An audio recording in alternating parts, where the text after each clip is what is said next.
How to turn off two-factor authentication on Instagram. So first is you want to go to your Instagram application and it will lead you here directly to your feed area. So all you want to do is to go to your profile. So on the bottom part, you will see your profile icon there.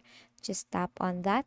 And on the upper right, you will see the three dash lines there. Just tap there and tap on settings.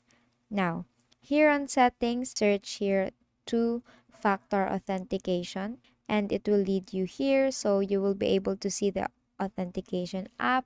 You can turn that on, but you have to actually download a specific application or authentication application.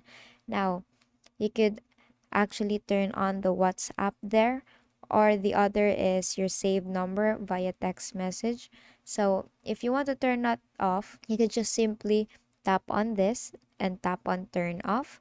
So with this text message, just turn that off and then confirm to turn off, and your two-factor authentication on Instagram are already turned off. So basically that is how you turn off two-factor authentication in Instagram. If it doesn't work, make sure to check if you have updated your Instagram application on Play Store. And that is all for today. If this video helped you, please give us some thumbs up and subscribe to our YouTube channel for more tutorials. Thank you for watching.